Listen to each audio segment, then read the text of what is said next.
Hi guys, I'm Middle Maniac back again.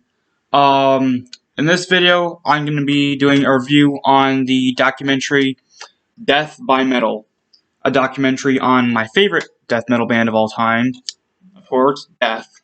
I've had this for, I don't know, a while now. I just watched it not too long ago, and yeah, this is like the first opportunity I've been able to get around to making a review. But yeah, so this documentary was released, not too long ago. This was released in 2018. Anyway, um, I guess the title, I guess, is a spinoff of a book called Death by Metal, which had basically nothing to do with the band Death, I don't think. I don't know. All I know was the title of the book at one point.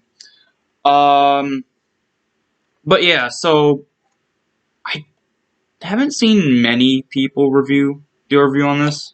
But anyway, this basically catalogs the career of Chuck Schuldiner from his days in his early band Mantis, from Death all the way to Control Denied. So it starts off with well, anyway, so actually, before I get into that, I'm gonna tell you a little bit about the people interviewed. It has a bunch of different people interviewed, but not most. Some interviews are with people you wouldn't really think. Like there's like interviews with a couple of the producers of most of the albums. There's a interview with the producer of Scream Bloody Gore. I think that was him. I don't know. Yeah, and then or manager. I don't know. But yeah, there's I guess producers of certain albums that were interviewed. Of course, there was Chuck's mom and sister who were interviewed, and then a couple band members like of course Gene Hoglan, and a couple others that for some reason I can't remember their names. But yeah, so it starts off with talking about how Chuck got into singing and playing guitar. Now, I didn't even know this, but apparently he originally played bass. He originally learned to play on bass, and then later on he learned to play on regular guitar. But yeah, it talks about that early stuff, and then it goes into the Mantis era, which is basically proto Death. Like it was basically the blueprint for the band we all know and love. I guess it said that Chuck was on bass, but not on vocals. I can't remember who was on vocals. I think it was Cam Lee. Was it Cam Lee? I don't know. But it kind of glosses over that part. Glosses over the Mantis era for some reason. There's not a lot to it. Then it goes into, of course, the recording of Scream Bloody Gore. And I think it was the interview with the producer where basically, like, he said when he first met the band, they were like hanging out in the studio, and they were all drunk, but they were all like in their late teens. They weren't even 20 yet. So like he said back in the day, the people were okay with you know, if you're almost 20, okay, drink in the studio, but don't tell anyone, you know. But yeah, they're all drunk. He's like, oh, and he's basically like, yeah, don't tell anyone. Anyway, but I thought that was funny how he's like, oh, how is this gonna work? And like he thought they were like, or I guess his initial thoughts like they were a bunch of hooligans, but no, I guess he said he was surprised that they were actually very professional. Um, And then there's this one part where he was talking about how like at one part I guess the same day or some day after like Chuck was like very drunk, but they needed to record a single shriek. I think it was like for the beginning of a song. Was it Infernal Death? I think it was Infernal Death. They needed a shriek recorded, and they got Chuck up there, and then Chuck basically did that shriek and then passed out because of how drunk he was. Like he immediately passed out from exhaustion after that shriek. But yeah, again, for whatever reason, it glosses over a lot of the Scream Bloody Gore era, just like the Mantis era, and then it goes into leprosy.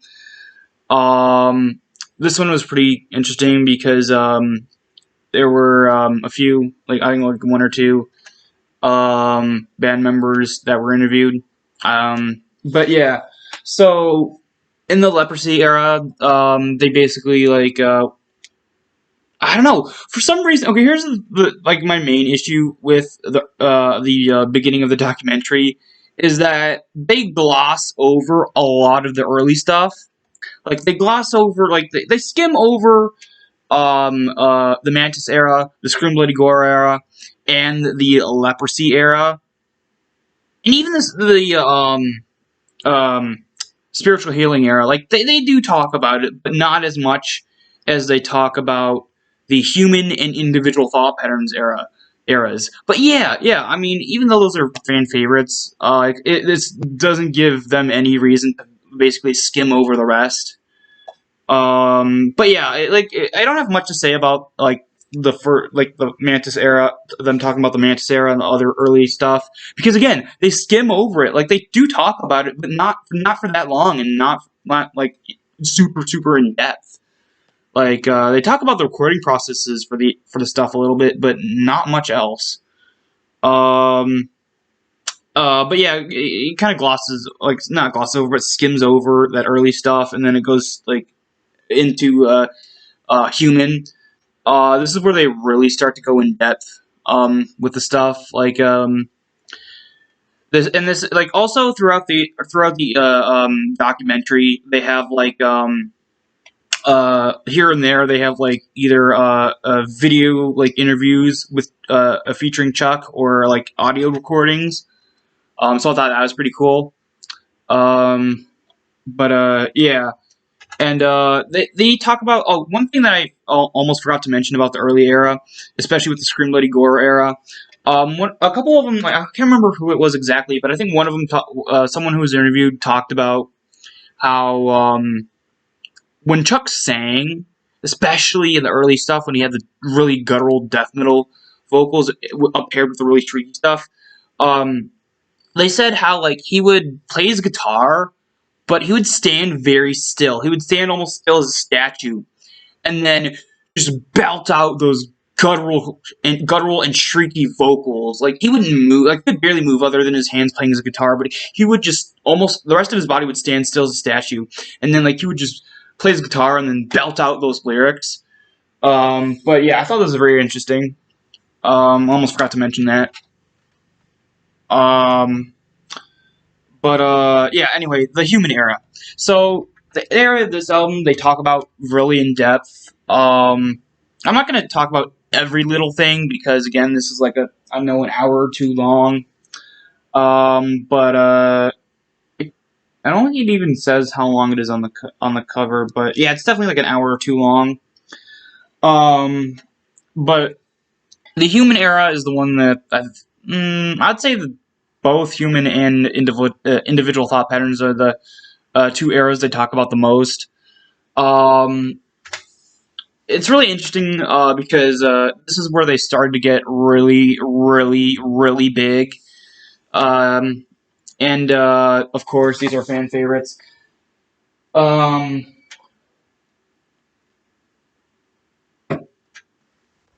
there were this is like the sections where they have a lot of the videos of Chuck being interviewed. And this is like in one of the interviews, he's like wearing like a sweater, but like he has like kittens on it. And I love how like he was like talking in the interview. He was talking about how like he basically wants to stand out, and how he said that oh, you can't be, even though you're in a death metal band, you can't be brutal all the time. You have to show your emotions a bit, and you have to show who you are and stuff like. I don't know. I thought it was pretty cool. But yeah, this is definitely like the area in the documentary where they show the most of interviews with Chuck from like the 90s. But yeah, this is like also this is the era where like a couple of their videos got on what was it, Headbangers Ball, I think it was. With like, and then there was that music video, the Philosopher. Um, but yeah, this is definitely really sort of weird era for me to talk about, just because it's definitely in my least favorite era. And I don't know, subconsciously, I think that's the reason why I don't have much to say about it, is because subconsciously I just kind of forget what was said about that particular era because it's my least favorite. I'm not doing it on purpose, but anyway, I don't have much to say about that. Again, I actually I watched this, like I know a week or so ago, so I should have really reviewed this like right after, but I couldn't get around to it at that point. But yeah, was it? Oh yeah, the Symbolic era. This one is really interesting too because this is basically where Chuck had a lot of tensions with these particular band members. Basically, for a while at this point in their career, they were supposed to go to Europe, travel to Europe for shows, and I guess Chuck, because I guess he was like homesick or like he just didn't want to leave the states for whatever reason. He refused to go. So like they stayed and stayed, and then at one point they're like, I guess at one point they were interviewed and it's like, "Are you ever gonna go to Europe, guys?" And Chuck's like, "Maybe, probably. Who knows? We'll see." And again, it didn't happen. And then at one point it did happen, but I guess Chuck had some stress. Oh yeah, so they do talk about in this particular era, like Chuck had some anxiety and stress issues that I guess was one of the main reasons why he refused to leave the states and go long term on shows in other countries. I guess that his like stress and anxiety levels, like he was dealing with that at the time. But anyway, so and then at one point, there was this one. Basically, the reason why I think it was the symbolic lineup. I'm pretty sure it was the symbolic lineup. I always get this fact confused if it was the symbolic lineup or the individual thought patterns lineup. I'm pretty sure it was the symbolic lineup.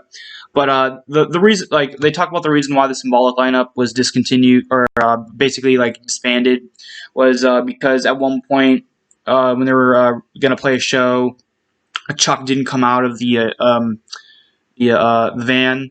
He just stayed in there. I guess. I guess again, this is at the part where he was dealing with anxiety issues. Basically, he wouldn't come out of the van, so they had to play the show without him because they were already like tickets were already sold and everything. Seats were sold out. So basically, they were like, okay, we'll play this one show. Um, it won't be a big deal, right? And apparently when Chuck found out, he was really furious. And yeah, and then he's like, "You guys are fired." And then there was this one part. I can't remember who it was. Again, I think pretty sure.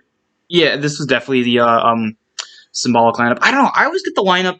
This particular fact with the whatever lineup it was confused for some reason all the time. Like I knew about this in the firing incident before the documentary, but I always get confused of which lineup this happened to. I know the lineup's changed a bunch of times, but the one particular lineup, I'm talking about the one particular lineup, like I said, where like they played the show without Chuck and he was pissed. But I can't remember who it was. Like one of the members from that lineup, like Chuck, I guess, like he said that Chuck went up to him and he expressed that he was angry, but in a very hilariously just the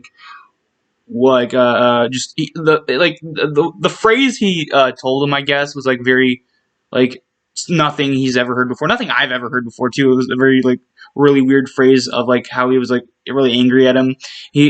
So the guy basically said like I can't remember who it was, but this one person from the lineup said, so Chuck came up to me one day. He said that wasn't cool. And then he said, and he's like, I'll remember this phrase till the day I die.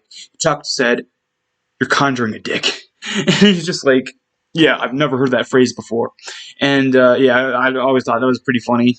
I've never heard that phrase before either, but anyway, so that's like the sort of catastrophe with what happened and why the symbolic lineup changed or not changed, disbanded, and yeah, there were other reasons why the other lineups disbanded. But one of the main reasons why the lineups kept changing, if you guys didn't know already, is because Chuck really wanted each album to sound differently. Therefore, um, he couldn't have the same people in every lineup because it would eventually sound the same. So he had to get new people for each album. Uh, Gene Hoglan though did stay for 2 albums. He stayed for he first was on Individual Thought Patterns, then Symbolic, but then he left. But then they go over the um, Sound of Perseverance era. Again, they kind of skim over this one, like they did with a lot of the other stuff. Um, but yeah, again, I don't have much to say just because, again, they skim over it a lot. But they did show snippets of the live performances. But yeah, that was really cool. They showed snippets of it, especially my favorite one. I've seen the whole live performance of this song, but when they showed the live performance of Spirit Crusher, that was awesome. But yeah, and then they go into the Control Denied era, talking about how the recordings of this album, how Chuck basically. Okay, here's the thing. I talked about how Chuck wanted Symbolic to be the last Death album because he wanted to do a different thing. At that point, he was already I guess he was already working or had the idea for Control Denied. He didn't want to do this style of extreme metal anymore. He wanted to do more of a progressive sort of almost power metal-ish kind of style, but he didn't want to do it under the Death banner, so he wanted to disband Death and restart the band. Pick up the same members as or not. He got members, but he didn't want to continue with the current band he was doing at the time, of course, Death. But I guess because of some contract thing with the record, whatever record label they were under, they were like, okay, we'll put in the request to so you could go do a different band now, but we want you to do at least one more album. And because of that, we got the Sound of Perseverance, and yeah, basically, overall, Symbolic was supposed to be the last album, but again, one more was requested by the record label, and so yeah, that's kind of how the Sound of Perseverance happened. And then, of course, Control Denied. They talked about that a little bit, about how like Chuck knew that he, even though he could do cleaner vocals, I guess like he thought fans would be really pissed that he didn't do his signature vocals. It was more death metal-ish vocals, so like he decided he would still play guitar, but he would get someone else to sing. I forgot who he got, but like basically it was like a majority of the lineup from the Sound of Perseverance. The first album, the only one of the 2 albums from Control Denied that was ever released was of course called the Fragile Art of Existence. Really cool title too. I have heard like a bit of the album and it does sound pretty good.